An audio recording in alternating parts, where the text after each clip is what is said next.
Fala galera, como é que vocês estão? Espero que estejam bem. Sejam bem-vindos a mais um vídeo do nosso canal. Como vocês sabem, ou talvez não saibam, eu sou Ítalo Marques, esse é o Noir no Ar, e hoje estou aqui para dar continuidade à nossa cobertura da aclamada série da HBO, que é The Last of Us. Como podem perceber, Miguel não está aqui comigo hoje.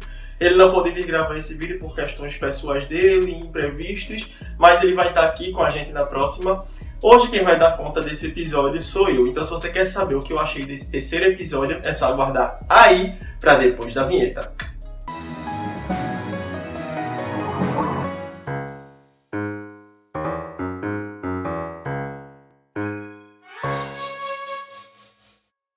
Bom, antes de tudo, vocês sabem que eu tenho que vir aqui pedir para vocês darem like no vídeo, se inscreverem no canal, ativar o sininho, verificar se as notificações estão personalizadas ou todas. Se tiver personalizada, marca todas para não perder nenhum dos lançamentos aqui do Noir. Comenta a tua opinião se você já viu o episódio, suas expectativas se você ainda não viu. A gente gosta dessa troca, desse feedback. Fala sobre o nosso trabalho aqui no Noir também, a gente gosta dessa conversa. Compartilha esse vídeo com quem curte cultura pop aí para conversar com a gente aqui também. Traz essa pessoa para cá, para esse grupão. A gente vai gostar de receber ela também. Não vai custar nada pra vocês e desde já a gente agradece demais. Bom, jabá feito, bora pro tema.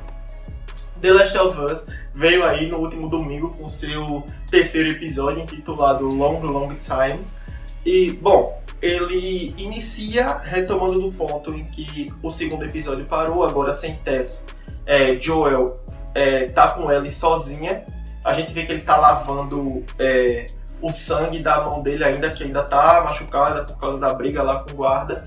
E depois disso a gente tem um momento em que a gente vê que ele tá prestes a descarregar toda a frustração e toda a raiva por ter perdido o Tess e por todos os infortúnios que eles enfrentaram desde que saíram da zona de quarentena em Ellie. Só que aí Ellie se impõe, porque ela não é o tipo de pessoa que aceita as coisas calada. Ela simplesmente fala pra ele: você não foi obrigado a entrar nessa, a tentar me levar pros vagalumes. Marlene propôs, você aceitou.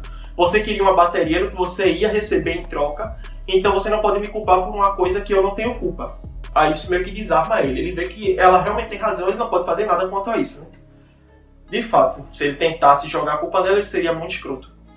Então a gente vê que eles dão continuidade à caminhada. Joel ainda não sabe para onde vai levar aquela menina, mas ele segue.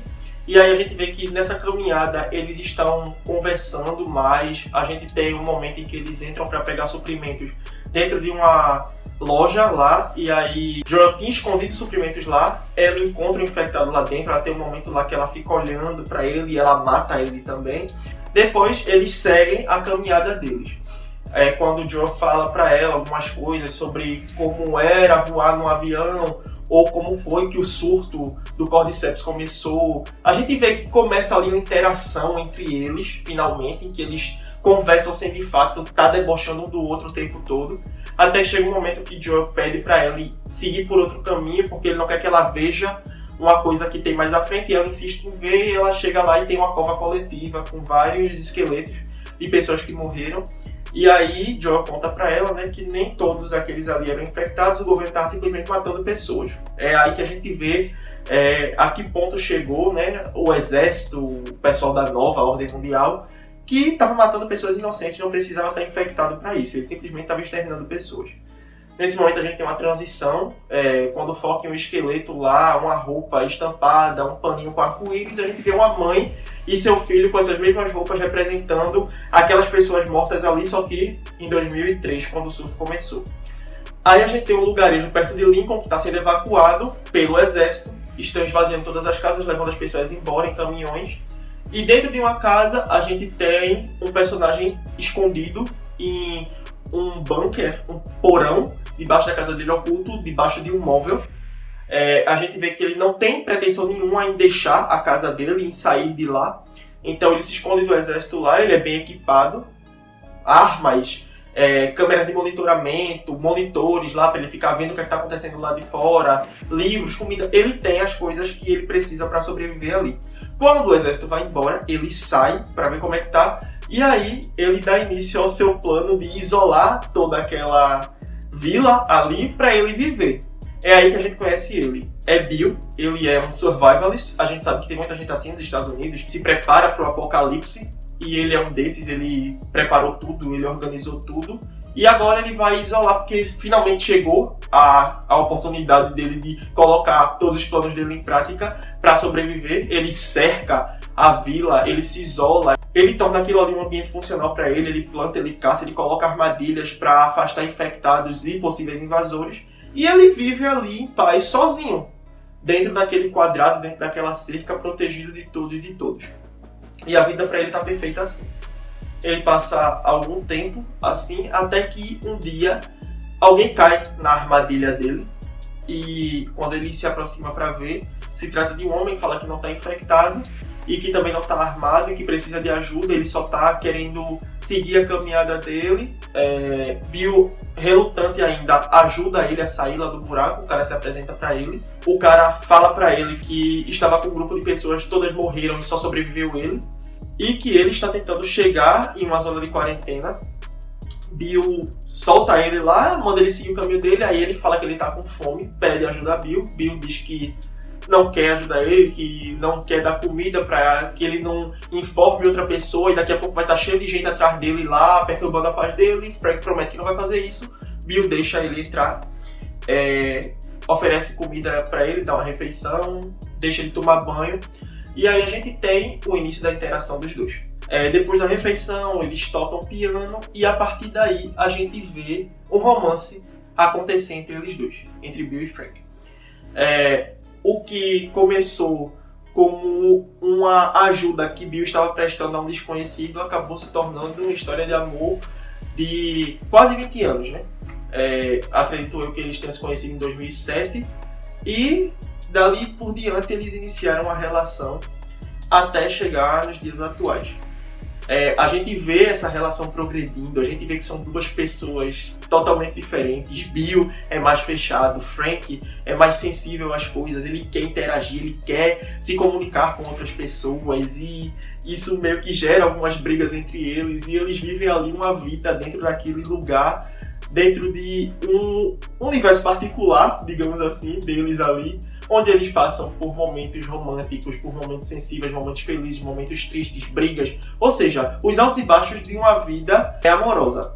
Aí a gente vê que isso vai passando no decorrer dos anos, a gente vai acompanhando essa história deles, a gente vê eles passando por vários momentos. Chega um momento que a gente vê que eles fizeram amizade com Joel e Tess, porque Frank começou a conversar com Tess através do rádio e convidou eles para ir até lá onde eles moram. E Tess e Joel foram lá, eles ficaram amigos dele. Joel se aproximou mais de Bill, porque os dois combinam mais nesse sentido assim de ser mais fechado, mais calado, não gostar muito de gente. Tess e Frank são mais parecidos, eles são mais comunicativos e tal. E a gente vê uma amizade surgir disso aí. É um momento bem legal do episódio, inclusive. Aí depois a gente vê a coisa progredindo mais, eles envelhecendo mais, Bill e Frank. A gente vê eles correndo, Bill falando que não tem mais o mesmo pique que Frank tem pra correr e tal. E Frank leva ele até uma horta lá onde ele conseguiu um saco de sementes, ele plantou morangos e a gente vê eles desfrutando daquilo ali que aos nossos olhos é tão simples, mas para eles é uma coisa tão boa poder experimentar de novo, poder provar aquela fruta de novo. A gente tem esse momento bem romântico entre eles ali. E depois a gente tem um momento em que invasores chegam para tentar invadir aquela vila ali. Bill vai tentar proteger, ele acaba levando um tiro, aí Frank cuida dele e ele tá achando que ele vai morrer, mas Frank consegue salvar ele. E aí a gente vê que tem uma grande ironia, porque apesar de Bill ser mais velho do que Frank desenvolve uma doença degenerativa, a gente vê isso depois de um salto temporal. E ele toma medicamentos, ele depende dos medicamentos, ele não se locomove sozinho, ele tá numa cadeira de rodas, e aí Bill fala pra ele que ele precisa tomar os remédios, que ele precisa se tratar, e Frank fala, isso aqui não tinha cura nem antes do apocalipse, nem antes do fim do mundo, não vai ser agora que a gente vai conseguir lidar com isso. E ele decide que chegou o último dia dele. E Frank pede pra Bill colaborar com isso, o que é que eles vão fazer, o que eles vão comer. Ele planeja todo o último dia dele, pra onde eles vão pegar roupas novas lá na boutique de roupas que tem dentro da vila, eles vão se vestir a caráter, eles vão comer, eles vão se casar, vai ter um jantar, e aí ele vai colocar uma quantidade excessiva de remédios no vinho, vai beber e vai morrer. E ele vai embora dessa vida assim. É aí que a gente vê que eles vivem esse dia final. E aí quando chega esse momento do vinho, Bill serve o vinho pra Frank, coloca os remédios na taça lá, entrega pra ele. serve o vinho dele, os dois bebem as taças e Frank pergunta pra Bill se ele colocou o remédio dentro da garrafa de vinho também. E Bill fala que sim. Fala que colocou a quantidade suficiente pra matar um cavalo porque ele decidiu ir embora dessa vida com Frank também. Então os dois morrem, já em 2023 isso. E a gente vê que eles viveram uma vida na medida do possível ali dentro. Eles foram felizes ali dentro, na história deles, no que eles escolheram viver. E eles escolheram como eles iam partir dessa vida também, como ia terminar, onde ia terminar. Terminou com o amor que eles sentiam um pelo outro. E foi isso. E aí a gente vê essa história sendo abordada nesse episódio. A maior parte do episódio é a história de Bill e Frank. É um episódio filler, é diferente do que a gente viu no jogo. A gente sabe que Bill aparece no jogo lá, Joel e ela encontram ele e ele fala sobre Frank e a gente sabe que eles tiveram uma relação, mas depois a gente descobre que Frank se infectou, foi mordido na verdade, e aí ele se suicidou, ele se enforcou para não sucumbir ao Cordyceps. Então é totalmente diferente do que a gente vê no jogo. Aqui na série eu gostei muito mais dessa versão, tem um aprofundamento maior no personagem de Bill. Sei que tem muita gente aí que tá criticando, mas pra mim não tem fundamento essas críticas. Se a gente quisesse uma coisa exatamente igual ao jogo, a gente veria a gameplay, ou então jogaria o jogo, né? Eu acho que tudo que vem para agregar e para enriquecer mais a história é bem-vindo, é válido. Esse episódio aqui é um desses casos, além de ser uma excepcional aula de roteiro, tudo muito bem executado, o enredo do episódio em si, fechadinho ali, é perfeito, é muito bom, serviria muito fácil como um filme também. A gente vê depois desse momento lá que Frank e Bill morrem, Joel chega lá pedindo ajuda a eles, né? Porque ele estava se encaminhando para chegar lá com Ellie, para pedir ajuda, para pedir mantimentos, e aí quando ele chega lá com Ellie, eles encontram a carta, Ellie lê para Joel que Bill está contando tudo o que aconteceu, que ele decidiu que ele e Frank iam partir dessa vida e que Joel estava livre para pegar o que quiser. E a gente tem um momento que consolida todo o enredo desse episódio quando Bill escreve lá na carta que ele ficou feliz que todo mundo tinha morrido porque ele não gostava de ninguém no mundo, até que chegou uma pessoa que mudou isso, que fez ele gostar de alguém, ele se importar, que até então a vida dele era só viver, ele não tinha medo de perder nada porque ele não amava ninguém, ele só estava vivendo a vida dele. E aí ele encontrou alguém que tocou o coração dele e foi alguém que ele deixou entrar, romper aquelas barreiras, que ele protegeu, que ele amou, que ele viveu uma vida com essa pessoa. E ele pede pra Joel fazer a mesma coisa com Tess. Acontece que Tess já se foi, né? Mas ele fala pra Joel encontrar alguém, que ele lute por essa pessoa, que ele proteja essa pessoa. E aí a gente vê que pra Joel já virou a chave de que essa pessoa agora é Ellie. E eles têm esse momento lá, eles lendo essa carta e tal, é bem emocionante, bem tocante. E aí eles pegam tudo o que eles precisam, eles pegam o carro de Bill e eles seguem a jornada e o episódio se encerra assim, eles indo embora. É o som de Linda Ronstadt, The Long Long Time, que é a música que Bill e Frank tocam no piano no primeiro dia lá em que eles se encontram, depois que eles têm a refeição deles lá. É uma música importante para esse episódio, é emocionante o final dele. E você termina ele totalmente tocado pela história, por se conectar com aqueles personagens. A gente tem que falar também que as atuações de Nick Offerman e Murray Bartlett são incríveis. Eles chegaram nesse episódio com personagens totalmente novos na história, que são Bill e Frank. Eles fizeram a gente se apegar a esses personagens, comprar aquela história, comprar aquele romance, e aí sentir a partida deles e terminar o episódio em lágrimas emotivos, como tem que ser. É um episódio, como eu já disse, que funciona como um filler. Ele é lindo, ele é emotivo, ele é sensível, ele é singelo, ele é tudo o que ele precisa ser para contar a história que ele precisa contar. É o episódio mais lindo da temporada até agora, de longe. Eu ouso até dizer que é o melhor, apesar de não ser focado na história principal, ele tem um desvio para contar uma história diferente, mas essa história funciona, ela é rica, ela é bonita, ela é bem desenvolvida, ela é bem atuada, ela é bem escrita, ela é bem tudo. Mais uma vez, Craig Mazin e Neil Druckmann dando show na série. Gostei muito desse episódio, tô ansioso pelo próximo, pela continuidade aí da jornada de Joel e Ellie. A gente vai voltar pro eixo da história principal agora, mas foi um prazer conhecer Bill e Frank. Então, é isso. Eu espero que vocês tenham gostado do vídeo. Se vocês gostaram, não esqueçam de dar like no vídeo, se inscrever no canal, ativar o sininho, verificar se as notificações estão personalizadas ou todas. Se estiver personalizada, marca todas para não perder nenhum dos lançamentos que a gente vai trazer aqui no Noah daqui pra frente.